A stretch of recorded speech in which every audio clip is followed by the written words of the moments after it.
Welcome to Wisconsin in Focus. I'm Bruce Walker, Great Lakes Regional Editor for the Center Square, and with me is Benjamin Yount, the Center Square's Wisconsin correspondent, and we're going to be talking a little bit about the pink tax. It's what's commonly being referred to as the pink tax, and no, it has nothing whatsoever to do with the Barbie movie that hit theaters last weekend. Ben, why don't you take it away?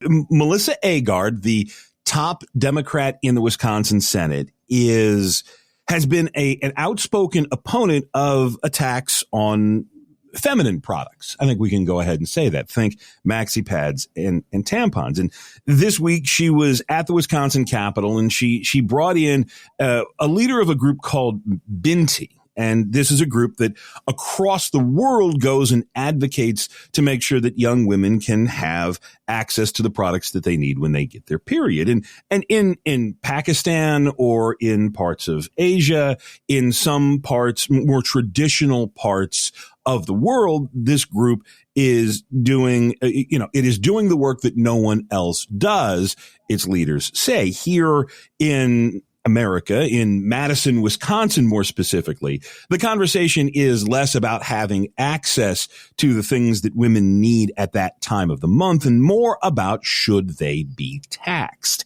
And we wrote about it that Melissa Agard, who again, top Democrat in the Wisconsin Senate, is not necessarily referring to it as the pink tax this time. She's talking about menstrual equality, and she's got the go-to quote that we used. I'll play you the soundbite here in a second, but she's got the go-to quote. And she says, menstrual products are necessities. They're not luxuries. Without these necessities, many women and girls are at a disadvantage. They'll miss school. They'll miss work. They will compromise their dignity. They won't be able to recreate with their families simply because the products that they need to care for their personal health are inaccessible, unavailable, or cost prohibitive. This is sort of an uncomfortable story for a lot of people. But at the heart of this, and certainly at the heart of the way we wrote it over at the Center Square, it is less about the need for feminine hygiene products and more about a conversation on what gets taxed. We talked earlier here on Wisconsin in Focus about the sales tax in the county of Milwaukee. Wisconsin has a 5% sales tax on most things. Groceries, no. Prepared food, yes. Over-the-counter medicine, if you go and buy a bottle of NyQuil, you're paying 5% on that. If you go and you get a prescription, well, you're not paying anything in tax on that. There are all manners of exemptions. By the way, if you buy a newspaper, like out of the machine or someone sort of busking on the sidewalk and selling you the Milwaukee Journal Sentinel out of their little satchel or pouch as if it was 1920 something, extra, you don't pay a sales tax on that. The newspaper also does not pay sales tax on the printing press, although the printing press here in Milwaukee is now down in Peoria, Illinois. But this was Agard's take on the question of fairness. Why are certain products taxed while other products aren't? It makes no sense that Viagra, potato chips, and Kit Kat bars are not taxed in Wisconsin, but because they're considered to be necessities, where tampons and pads are because they're considered a luxury. There's a disconnect there. So this, frankly, is a conversation about equity in our tax code, respect for people who are making these products more affordable for everyone in our communities, and ensuring that women and girls are honored. It's well past time for this conversation of menstrual accessibility and equity to be brought to the front, and for those who menstruate here in Wisconsin to know that they should not have to continue to face undue and unjust burdens because of inaccessible access to essential products. This difference between necessities and luxuries is sort of a quirk of Wisconsin's tax law, that it's been determined that gas, groceries, medicine are necessities. And so we're not going to tax those. Other things that are not necessities are hit with the sales tax. And really what it comes down to is if you go through the grocery store, there are certain things that are not taxed, certain things that are.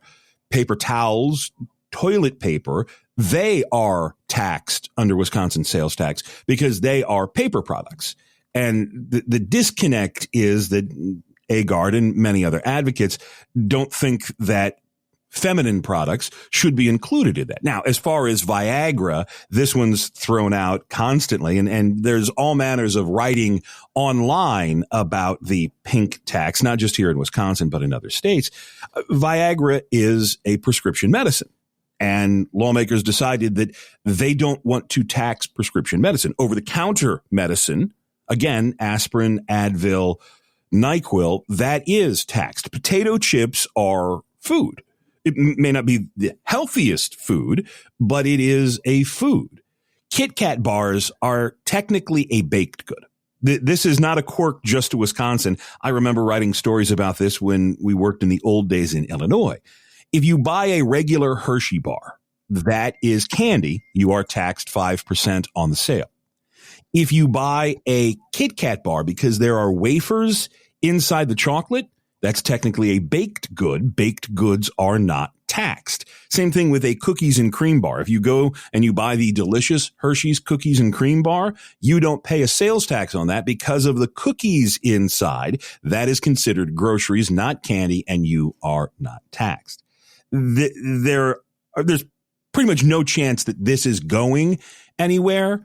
Democrats in Wisconsin don't have the votes to push things through on their own. And I imagine that there are an awful lot of Republicans who would be willing to talk about cutting taxes or changing the tax code. But I don't know that their ideas would gel with Agard's ideas. But this is the back half of this conversation. Just one more point to make before we can move on to something that doesn't make some people's stomach curdle a little bit.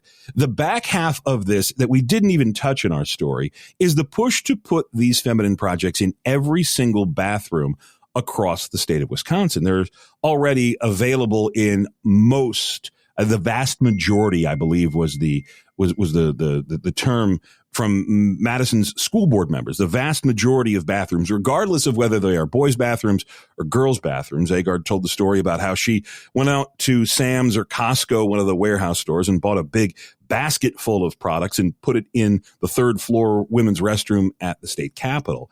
And that's where you will probably see some sort of movement.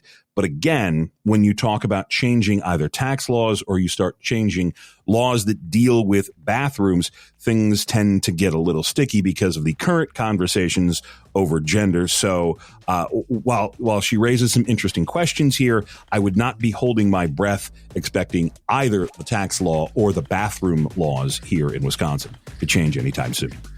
Listeners can keep up with the story and more at thecentersquare.com. And I'm Bruce Walker, Great Lakes Regional Editor for the Center Square. Please subscribe, and thank you for listening.